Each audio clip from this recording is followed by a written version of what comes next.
Welcome everybody to another episode of Morning Coffee Review. I should probably look up what number we're on because I have the topic. We are on episode 6 of Back to Basics. We have 2 more episodes to get through, and it'll be the end of this month. And then we're going to be having some guests join us. Hold on. Can I send a couple of texts that work? That's fine. We're gonna have a couple of guests join us in next month, so we'll be having that. Again, the 21st, April 21st, we'll have, I guess we start with April 7th. We'll have some from SiteDocs. So if you didn't know, Bluebeam, Numachek partnered with, acquired GoCanvas, and GoCanvas owns SiteDocs. So that is now a sister company to Bluebeam. We've been showing the GoCanvas integration, but we haven't talked much about SiteDocs. And we're going to be having someone over from the SiteDocs team to show you all what that is about.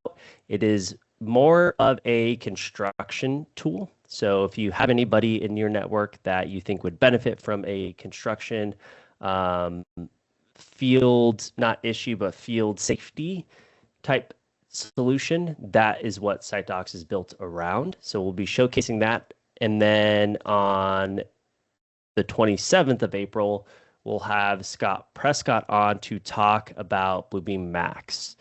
I'm going to retract the date, and I'm not going to give you all a hard date of when you can all purchase Max. You can purchase Max now, but there is a there is a amount of users you have to have in order to be able to purchase it now. We can give you a trial. If you want to get a trial, by all means, you can reach out to us and get you a trial. But they pushed the date back. So we thought it was April. We were instructed it was April, but it is now changed. So I'm done giving everybody dates because it rapidly changes, and I don't want you all to stick to a date that I give you all, and then it gets changed again. So it will be out not in April. I'll just give you months now. It's supposedly supposed to be available for everybody to purchase in May. So as things are changing, I will just make open statements instead of actual dates, so you're not worried about that. Oh, there's PJ. See, PJ message in the chat. There we go. So we should all tell him to jump in. PJ is all the way from Ireland, and he is definitely has some good notes here. He said, "Thoroughbred Irishman here. Happy Paddy's Day, everybody. Please do not dye your beer green, or y'all get the back of the..." Yeah, we won't say that on the YouTube, but you can definitely go and read the chat for that one. Is the trial different than the beta testing? I believe so. I think it's probably the same, to be honest. I can ask if the beta testing is the same. I can definitely go and ask. But let's talk. So today is St. Patrick's Day. I brought up some history because I don't know the full background of what St. Patrick's Day is. So let's jump into it. I've been to Dublin, so I've been to Ireland, but didn't really know the back end of St. Patrick's Day. So about 461 AD. We can talk about the religious significance, but why is it green? Okay, so wearing green clothing or shamrocks is a symbol of Ireland, so that's why we wear those traditional green.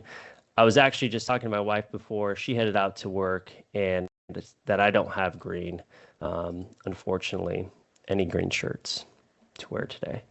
Parades and festivals, which originated in the United States with Irish immigrants and later spread globally, and then such as corned beef, cabbage, and sometimes dye their beer green, which PJ just related to us that we shouldn't, including, so there's musical performances, so it's a public holiday, Northern Ireland, and then parts of Canada as well. It is widely celebrated in countries with large Irish communities, United States, Great Britain, Australia, New Zealand. Pretty sure it's just a worldwide observance of this. Cool. It's a little history. Alrighty. So that was the Max update, just so you're all aware in terms of feasibility of being able to purchase it next month.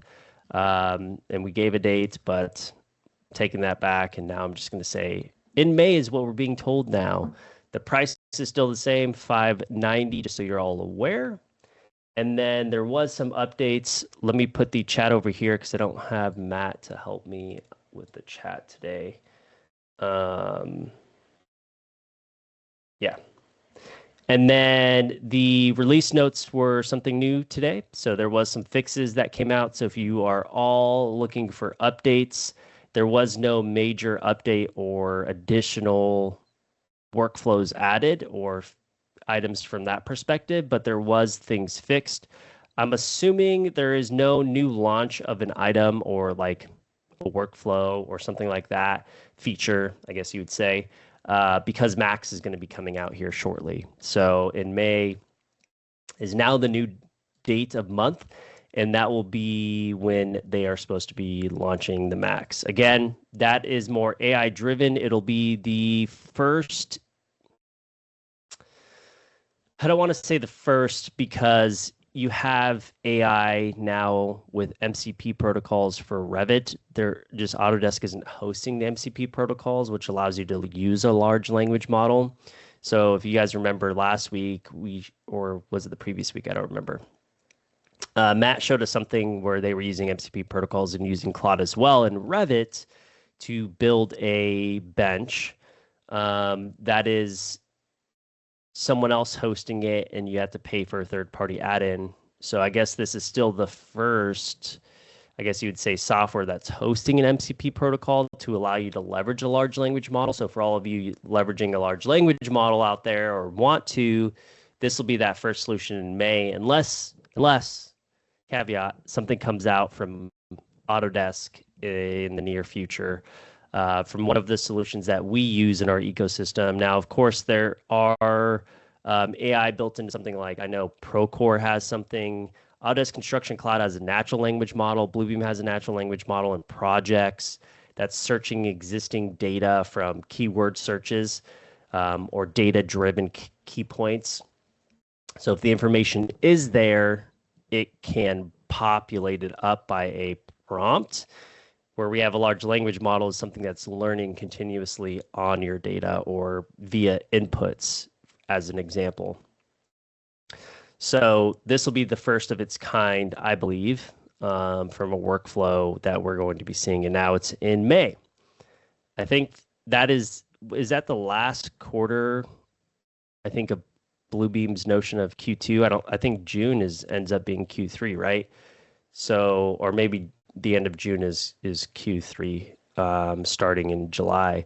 If that's the case, again, we're running up against the time of them saying Q2, but I guess they could push it to later this year. So who knows? It was said to be May now, so hopefully in May you guys can all get access to it. So it was a little bit delayed. But we'll have Luke on. I guess we could ask Luke on the 27th. Nope, 21st. Let me look at the calendar. 21st, if that is going to be the true date. They don't like to give dates on the product side, but we can ask. Okay, so let's go into our topic today. As always, if you have any questions, I don't know much about St. Patrick's Day, so you can't ask me about that. But if you have any additional questions, as always, MCR is built around you, the community. So feel free to pivot, deviate. But today what we'll be talking about is a little bit different. So not different, it's episode 6, but we'll be talking about measure, calibrate once, and measure the right way every time is what we'll be talking about. You know, they should make green coffee. I was just thinking about as I was sipping my coffee, but I don't know how that would work because coffee is not easy to dye, I would assume, right? Let's see. Oh, matcha. True. So I went to Japan recently, and matcha doesn't sit well with me. So I don't know for you folks that drink matcha, if it sits well with you, stomach-wise. For some reason, and it's not every time, sometimes. My wife and I went to a tea ceremony, and we had matcha there. Didn't do well with my stomach. We went to the bamboo forest, and there's a like banana matcha smoothie place right there. We had banana matcha, and it didn't sit well with my stomach. So sometimes it doesn't sit well with my stomach, but if it does for you all, matcha is definitely good. The taste, I liked it. And I guess we could be drinking that for the caffeine today. Let's see. Now adding a little. That's true. Celebrate the right way. Is Bailey's a? Is that Irish? Under no circumstance should there be green coffee. I agree. There shouldn't be green coffee, but I was just making a suggestion. Oh yeah, Guinness. Yep, Guinness is definitely great. It is a Irish beverage. For those of you that indulge in that way, I went to the Guinness factory. It was definitely more of a Disneyland experience because I also went to the Jameson factory, and that was more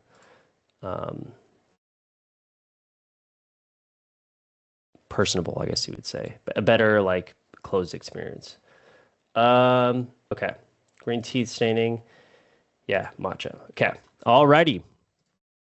Let's hop on in. So we're going to be back in Bluebeam Revu. Again, we've covered 5 different topics up to this point, so feel free to go back and watch some of those. The iteration of this and the ethos of this is to standardize your workflows so that you're able to launch into the new AI platforms more readily and more available. So again, we started all the way from profiles, standardizing your tool sets, standardizing your workflows, standardizing your user interface. And then going in last week, we talked about the markups list. So if we need to revisit any of those, and if you haven't watched them, feel free to go back and watch them. Then today, now what we're going to be doing is making sure we're measuring accurately and using our calibration and specific measurement tools available to us. From there, we'll go into our next episode. We have 2 more left in this 8-episode series of Back to Basics for Plan Review to make sure you are all setting a perfect workflow. Not perfect because nothing's perfect, but the ideal workflow for where we're going with large language models, which I thought was going to line up with when the launch of Max would be out. Unfortunately, as I noted earlier, it's pushed back a little bit. So we'll jump right into it. So for measurements, what I'll do is I'll open up a PDF set and we'll go through and, oh, I'm actually going to open up another one too. Is it in this one or is it in my, it's probably in this one.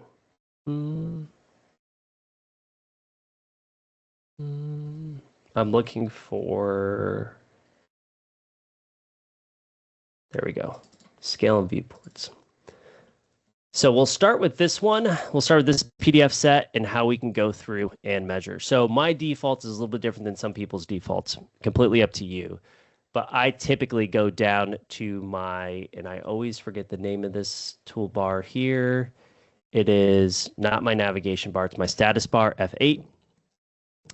And also my navigation bar as well, because you can't do it from here. But you have this set scale, so it's not set as I opened the PDF, and you can select it from here. This is typically where I set my scale. Some people do it a different way, and that is okay. You can go to your measurements panel. Wow, this panel flew out really far. You go to your measurements panel here and set your scale as well. And there's 2 different ways to go through and set your scale. Sorry, I'm checking these notes, but they're all everybody's AI notes taker. Okay, so from here, then you can select the set scale to set it from here, or you can do it from over here. You can also go to your tools, measure, and calibrate from here, so you can set the scale. This seems a little bit longer than the other one. The other additional one is your toolbar can have the calibrate icon or feature, and you can calibrate from here. But I think the best way to do that is the selection down here. So what I can go through and do is go to a preset determined scale. Now, this is if you know your scale is accurate from the PDF set, meaning that the scale bar down in the lower left-hand corner is accurately set to what the PDF was plotted and printed at. Now, I know there is a issue with plotting and printing out of an Autodesk product called Revit. And I think it's their plot of, I think it's a 24 by 36 actually. You can Google it.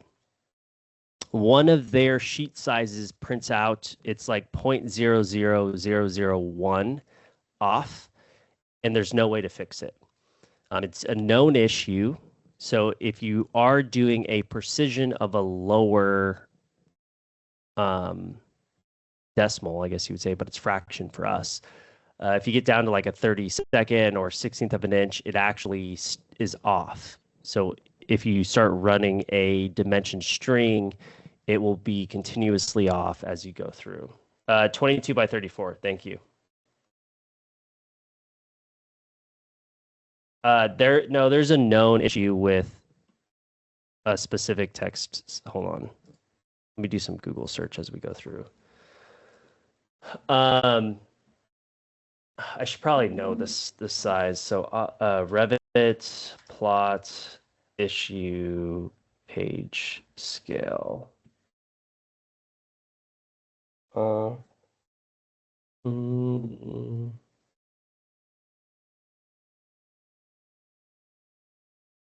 It's 24 by 36. I was right. This says resolved. I don't know if that's true. This is in 2017. Revit does not plot at 100%. Hopefully, So here's the precise issue. The paper actually prints at 99.93% scale.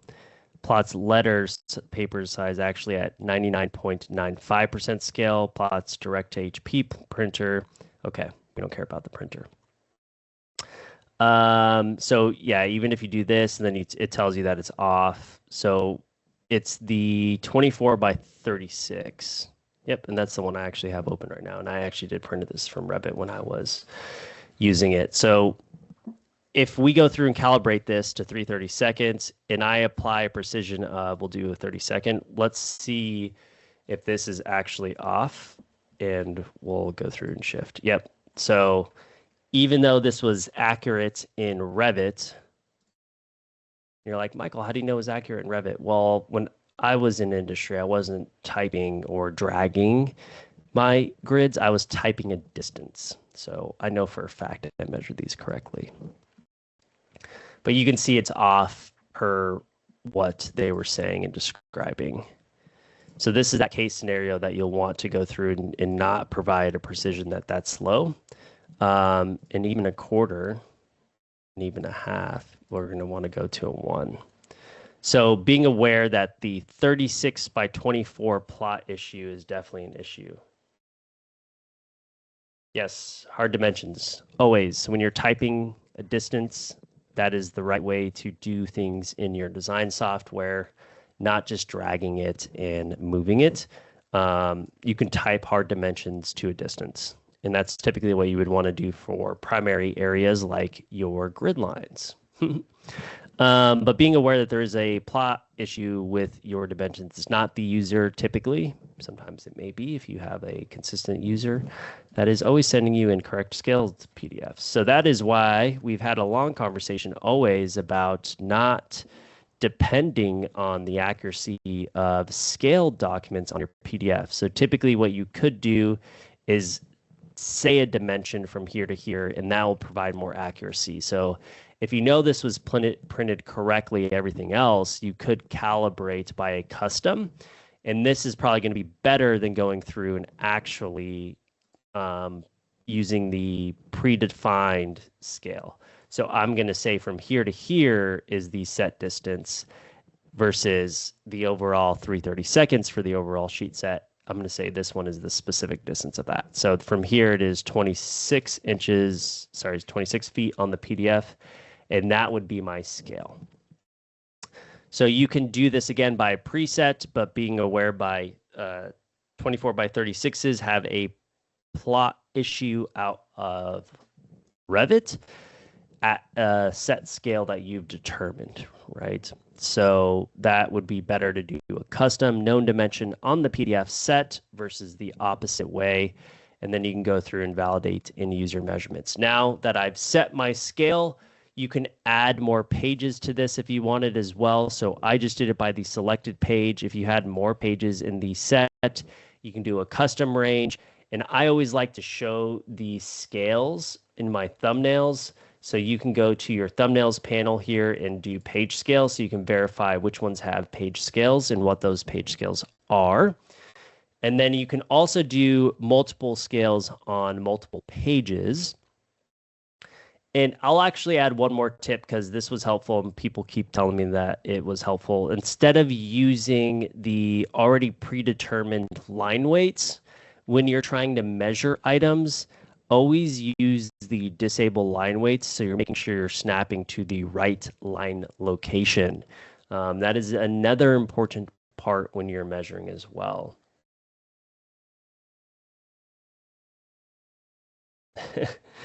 PJ keeps dropping some knowledge here for you all.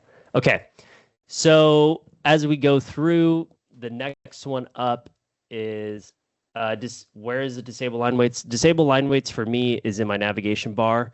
If you don't see it in your navigation bar, you also have it under, was it under view?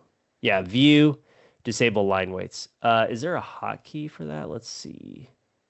Keyboard shortcuts. I guess it's a command.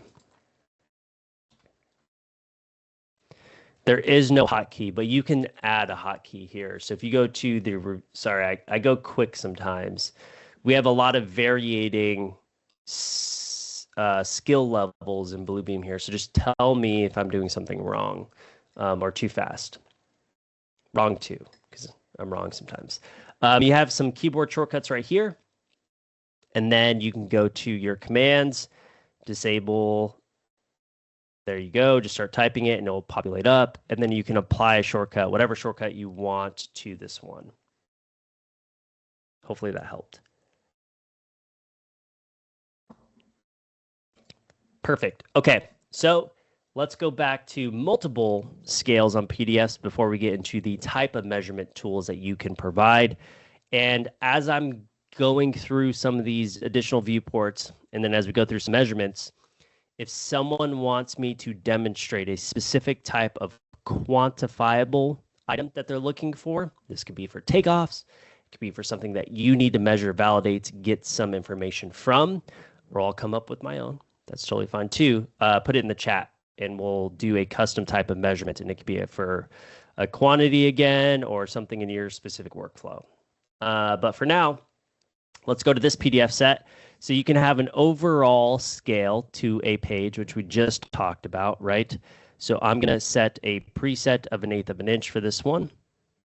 And there we are. So this is the overall PDF set here, right? So that is a page scale for this PDF. We'll just do a 1 here. So if I come over to here, and I do a dimension there we are, right? So that is accurate. But when I go over here, there is a detail here. So there's a section cut on this PDF set. And guess what? This is not the same scale as the other one. So how do you accomplish 2 scales or more than 2 scales on a PDF set? You use what's called viewports. So down here in the bottom right, under the measurements panel, you can actually go through, hit the plus button here, and you can create a viewport. So I'm going to go from the top left, scroll out, bottom right, excuse me, and then from here I can add a viewport. Now, with viewports on pages, I like to add the scale for the name of the labels, especially if you're going to have multiple ones. So we'll do 1/2 inch equals space 1 foot. There we are. And again, whatever precision you want to. I'm just going to go to, oh, it's saying the scale. I don't, yeah, that is That's not what I want because it's not matching the other one. Got a little confused there. Okay. My precision will just do 1. And if you already placed measurements like I did over here, if you all remember that was 2 feet, I'm gonna hit apply, and it will automatically change this to 6 inches. Well, whatever your measurement is. So you don't have to you can start measuring everything and then come back and do your viewports. That's totally fine. It's whatever falls into that box location. And then if you need to click it to see where that was, designated, you can always click that. And if you ever see blue boxes everywhere, it could be 2 things. It could be spaces or it could be your viewports. I know when people have a bunch of viewports, people have complained about viewports being placed on there. But they should only be indicated when they are activated. And I believe there's a setting for that. Doug, isn't there a setting for viewports? Let's see, measure.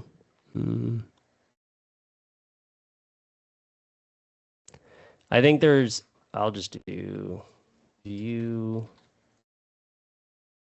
Maybe it's just spaces that people complain about, spaces.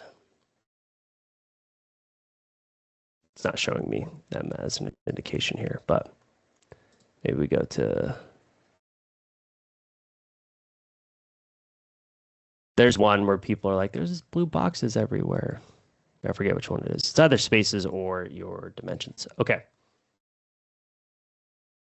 Yeah, to highlight them. Not to highlight them, but people see them highlighted when they open up a set. I think it's a space setting. Let me check.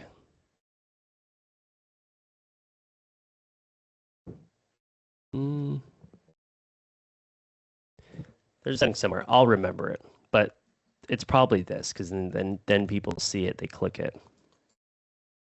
Okay, so that is creating your viewports. You can then have multiple scales on your PDF. I wonder how that shows in here. I guess it's just going to show the overall.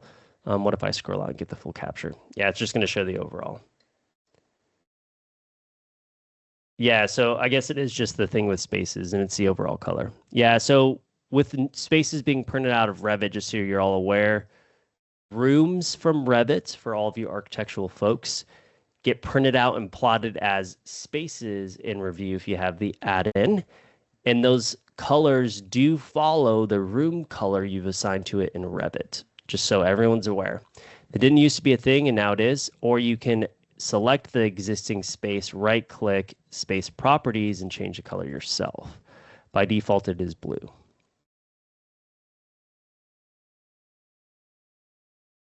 Yeah.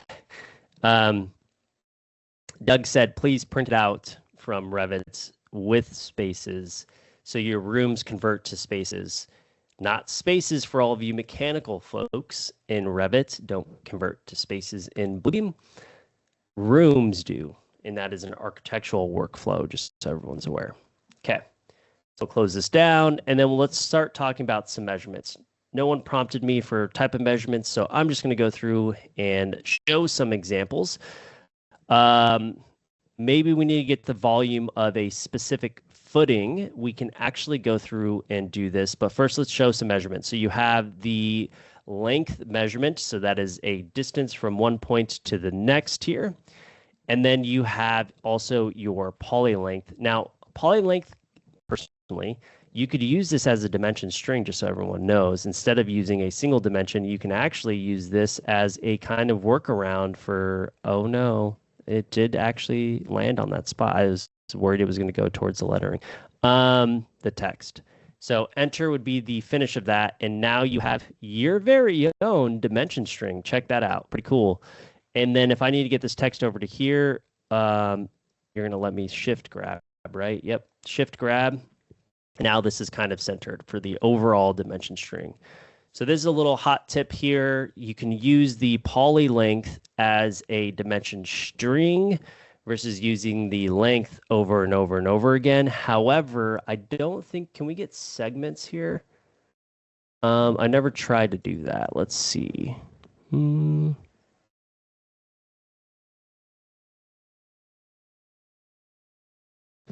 Align to segments, but it's not going to give me a specific, because if I do this start and end. That's just showing the segments. Yeah, it's not going to give me individual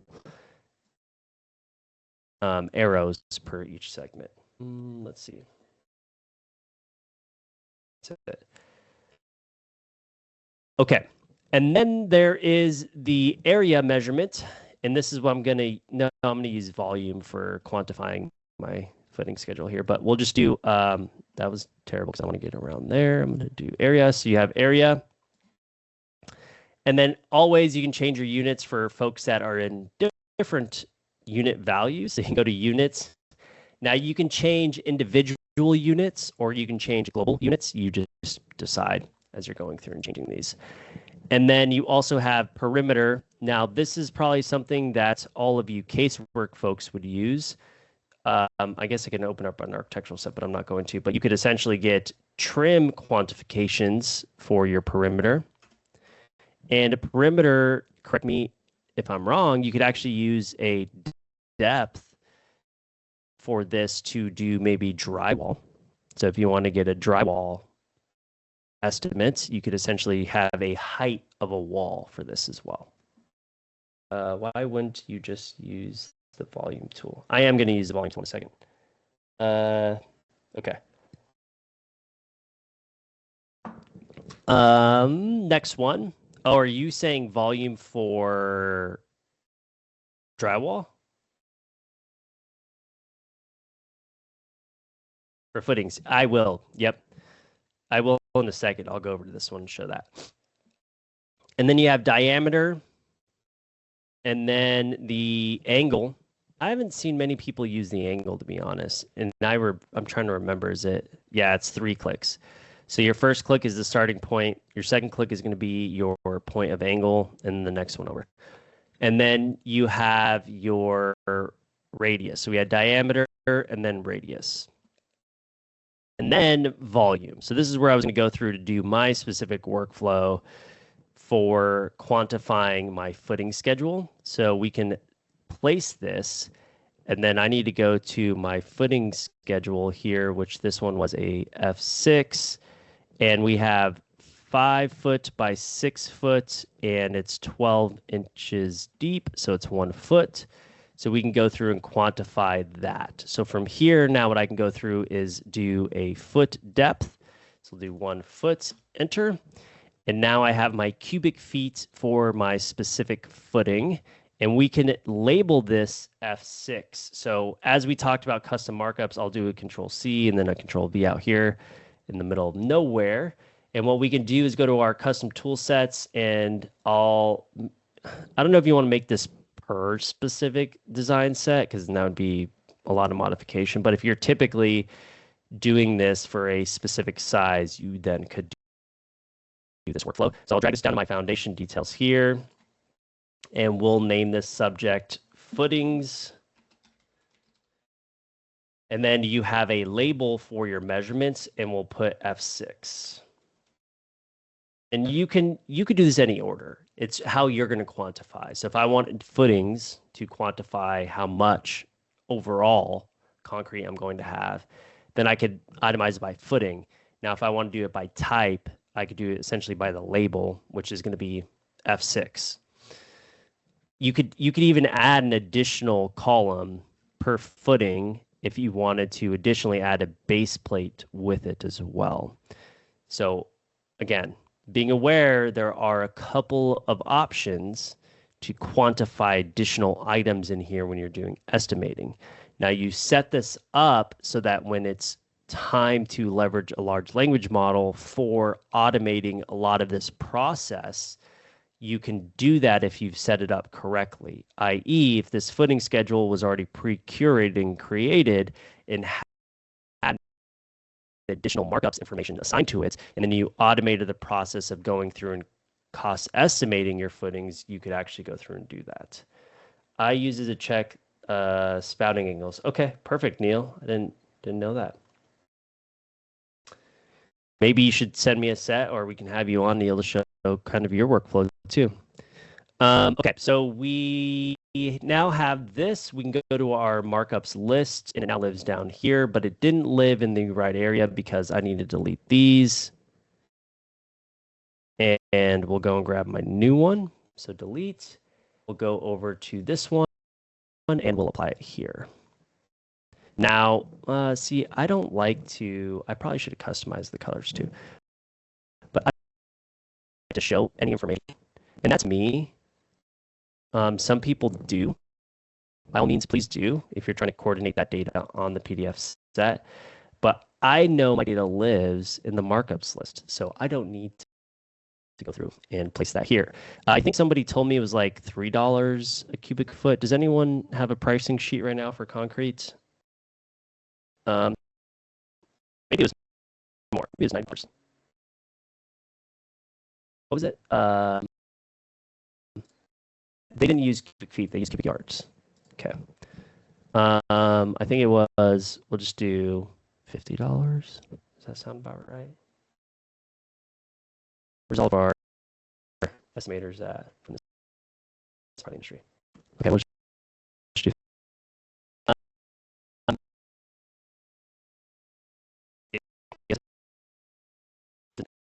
as we'll drag it out. Some more quantification. But yeah, you can go through, and as this updates, this will update too. But we'll do Control Z. Okay. So that's one way to quantify. And where did I put? I thought I gave those to profile.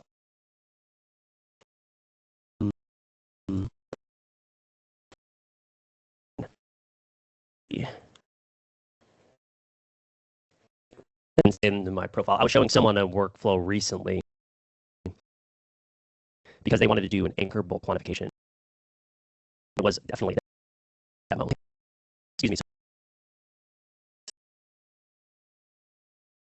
The quantification, by all means, put in the chat and we can get started on it. But what I'll go and do next is an actual workflow for the next one, which is being dynamic fill.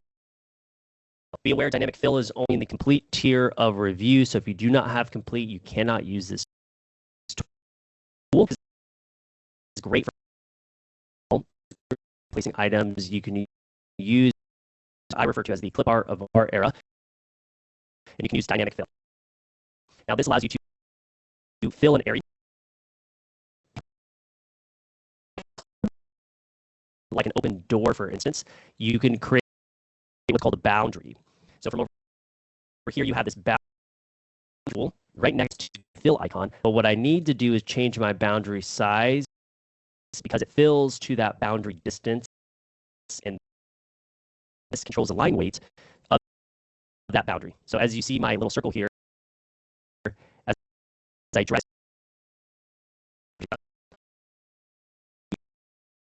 part of which is actually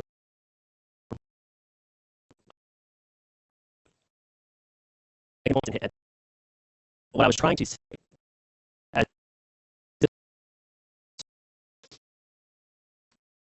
that is the reason why you need to be aware of your boundary size when you're going through and then now being able to fill an area.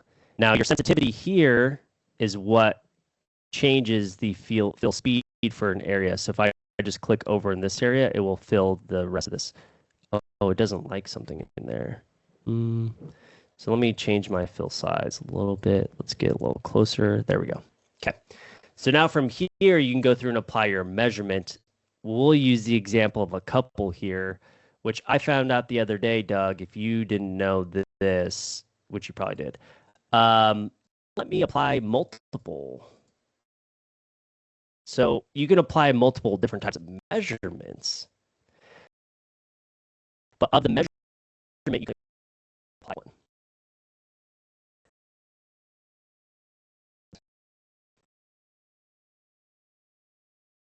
So that was new to me. So we'll just do a 4-inch here, and then we'll go through and place an area measurement to quantify for carpet here. Any reply to that, Doug? I don't know if you knew that or not. So you can apply multiple types of measurements, but not multiple instances of those measurements themselves, what I found out. And I'll go through and hit apply. This is also where you can do spaces in addition to that. So I'll hit apply. And now it's applied 2 markups from 1 placement of a dynamic fill. So now we have our 4-inch pour, and then we have carpet. I guess I did 2.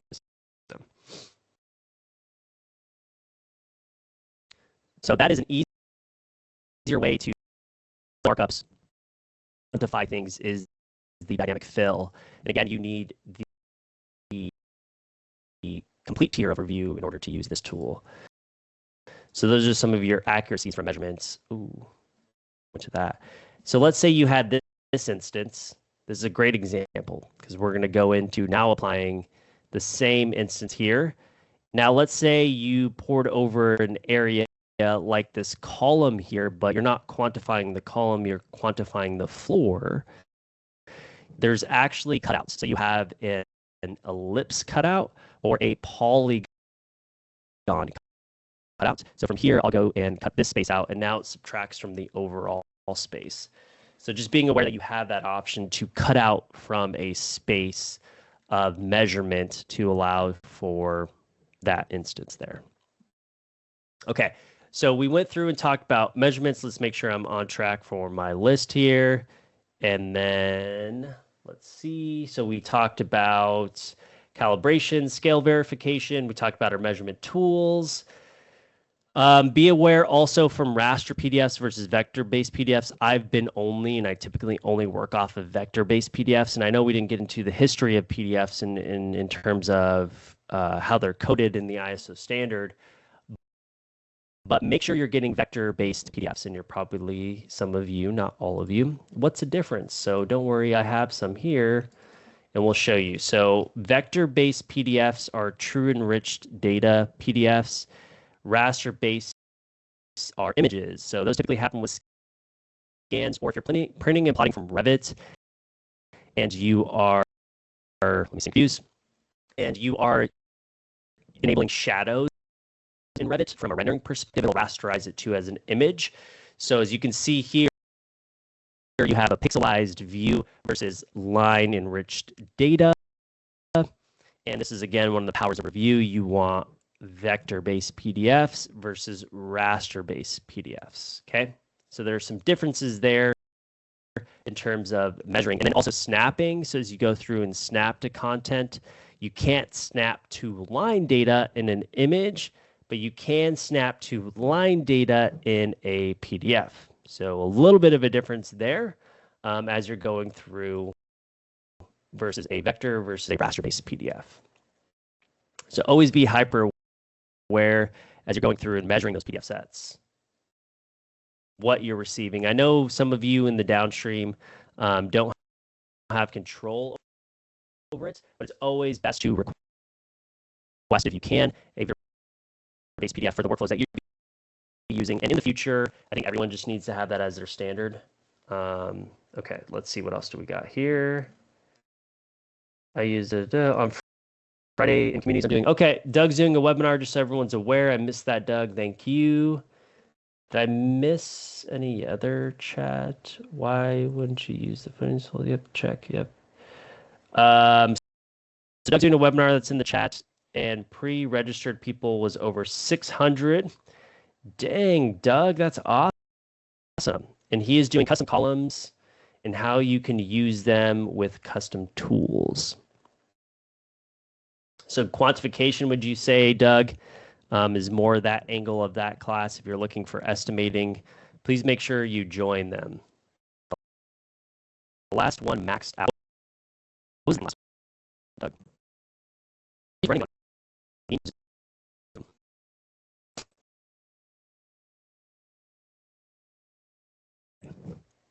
100 teams, 1,000 teams. And did the software like not work as well? Were people able to see and watch it?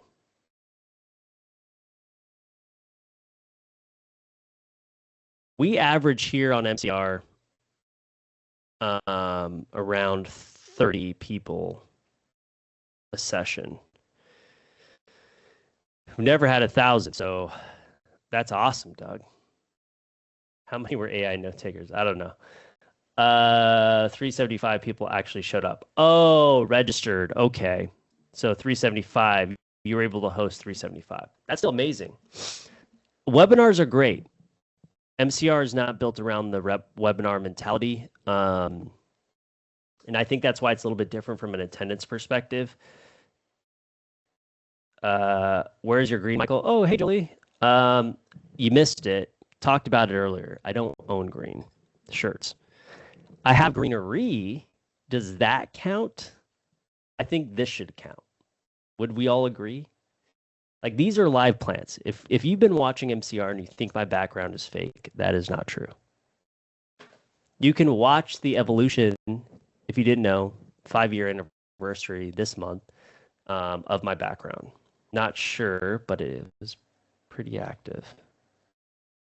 Yeah, I can only imagine Doug having to maintain 375 individuals on a class, but it was pretty active. Cool. All right. So we talked about some of our measurements. Is there any specific workflow anybody was trying to quantify? The only other thing that I would say from a measurement perspective is sketching to scale. So if you needed to go through and sketch to scale, you could. So if you needed, there is the polygon and the rectangle. So you can go through and sketch to scale at whatever size that is. So you just type in the dimension. So I'm going to do 5 foot.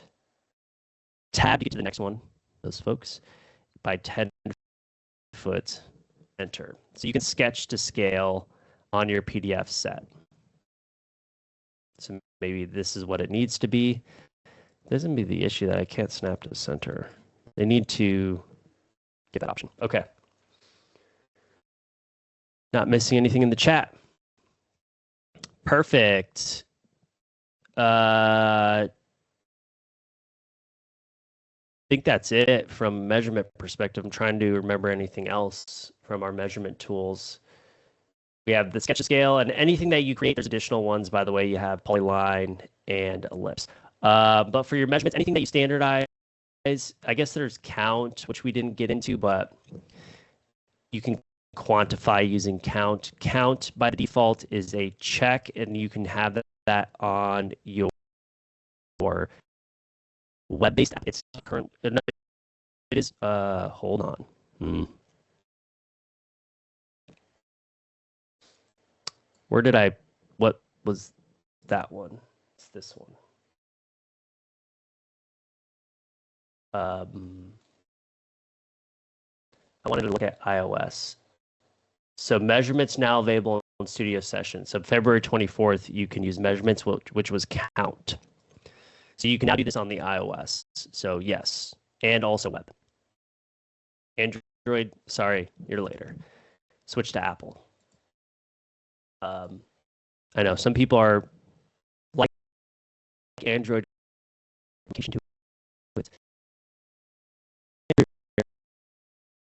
later. Apple, it goes web, Apple, iOS, and then your Android users. So if you want the latest web-based, but if you're mobile, the latest, most updated one will be iOS. Alrighty, so we have a couple more minutes. So we'll go through and maybe run this anchor bolt example here. So we'll do a base plate with an anchor bolt to just show you all that. I'm going to go through and create a custom markup for this. I did this before so that we can quantify this. And again, you can just, as you go through, you can customize it or make whatever icon you want to have that example. It's totally up to you. So I'll do Control C, do V, put that one here. I want to cross select, just want to move this up here and move this up over here. That's pretty poor placement. No, I'm sorry, everybody, but we're going to work with what we got there. So we'll select these, Control C, Control V. I don't need to go to my tool sets for this on this specific instance. These copying and pasting, I'm just doing this quick. And then I can go overall select, and then we can right click on the overall. And what I'm going to do here is I'm going to group, and then now I have my custom markup, Control C. I don't think I need to do another Control V for this, but I just did it to make sure I didn't have to go back to it. So now here's your icon to use for quantification. So I'm going to drag down into my tool set here, and then now I can go through and let's look at our base plate sizes here. So we're going to delete these because now I have this one here. And how can we make this into a quantification? You creates into a, now it is a count measurement, and you can see the icon here, and you can tell I've done that down here, but that's fine. But from here, what we'll go through and do is we'll name this as a subject, a base plate size. So I'm going to do this at 1/2 an inch by 12 inches by 12 inches. So that's my size. Now what I need to add in addition to this is some custom columns. So we'll go to our markups list, drop down columns. We'll go to manage columns here, and we'll create some custom columns. So from here, what I'm going to go through and do is place a numerical number for my anchor bolts. So just do A.B dot, and then no decimal places. It's going to be a singular one, and then we'll have total anchor bolts, which will be the quantification of both by that. So we'll do total A dot B dot, and we'll do formula, and the expression is going to be count times well, I think it's the expression times my, where's the new one? There's anchor bolt. Okay, so we'll hit OK. Oh, no decimals. And we definitely want to include totals on this one. And I'll hit OK. Remember, save them file when you close it. Again, like I did. Actually, save plug here because typically this like grays out available. We'll see. Okay, so now that I've done that, I'm going to go through to my base plate here. I need to add columns. If you go to the property to enable the we have 4. And I guess I should have done also the size, but that's fine. So we'll just do 4 here, and then we can go through and validate this when we go through and place it. So now we can quantify, and you could do this specifically by the column size. So I showed this on the other day. It doesn't place it where it needs to be placed, but it gets you further along than what you do manually. So we'll do C1. It's going to search for that, and I just automatically place these and then delete what I don't need. You pick your workflow. So this will place a lot of them quicker. So if I go here, I place them, and now they're placed everywhere. So just right-click and remove from the group. Don't hit delete because that's the whole string, just that singular one. So now wherever C1 was, it went through and placed it. Perfect. Now it's not on the designated area, but it's on the notation. So theoretically, if you needed to, you just drag it over to where it needed to be versus on the notation. But it saved you time of going through and searching. Let me just make sure it wasn't placed anywhere else. And it's not. And it got everything I needed. Now, if it wasn't everything you needed, you can always right-click an existing one and resume count. But now I can go down to my markups list here and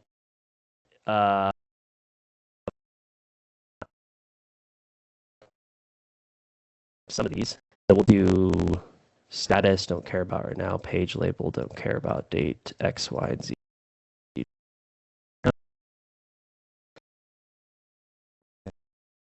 So we'll do subject, measurement, count, and my new ones automatically populate, and we'll hit OK.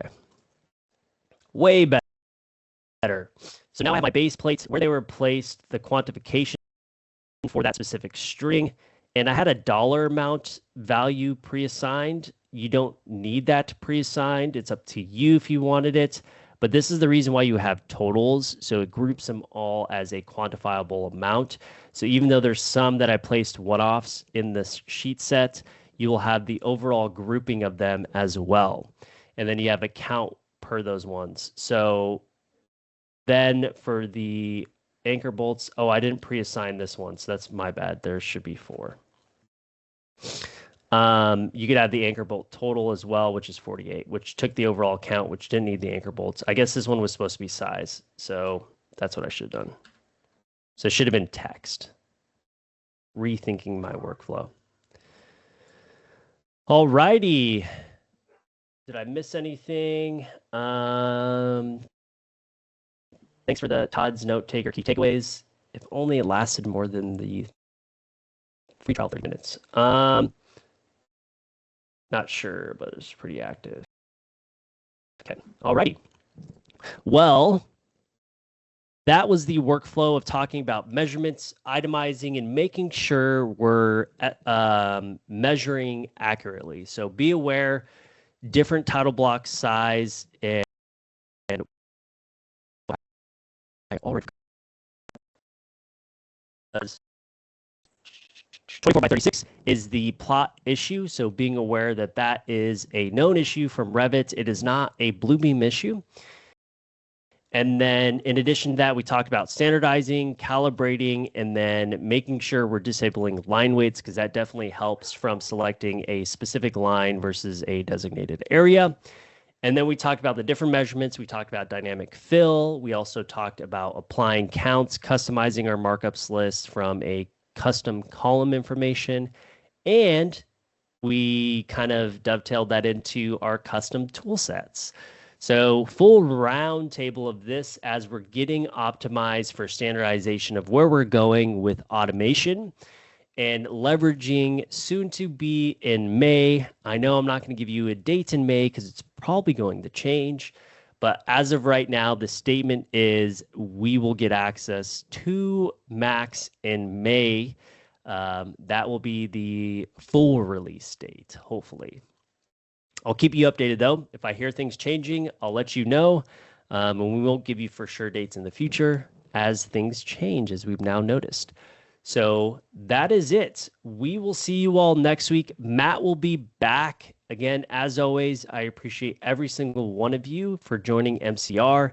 It wouldn't be what it is today if it weren't for all of you. If you do have additional questions, feel free to ping us.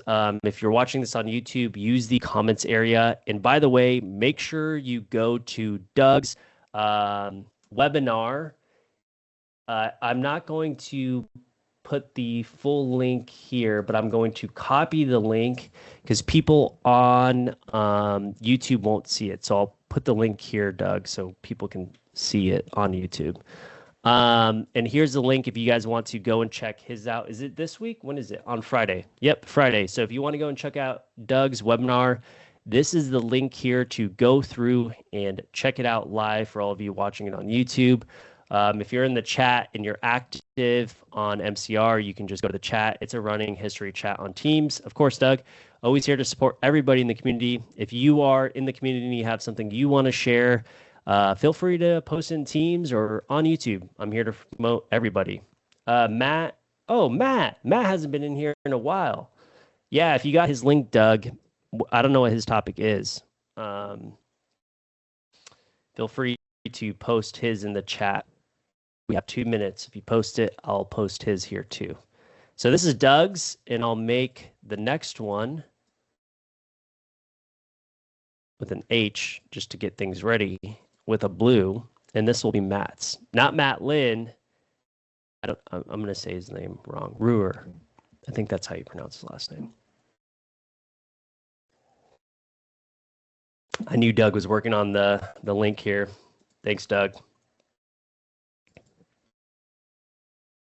Oh, Matt's here. No way. I must just not check, or Matt, you just must not type a lot. Oh, Matt's not here. Okay, I see. Everyone has the Teams always running, and if your company operates off Teams, there was probably came in late. Okay, thanks. So we'll put Matt's link here, and his on Custom Tools Show Tell series on Advanced Part 2. So this is 102 of the champions. So for those of you Bluebeam champions, appreciate every single one of you that join MCR. Hopefully we add some value. Even though some of it is basics, it will be going back to some more advanced workflows when we go and talk about the future of MCR. Giving markups power. Is that the title, Matt?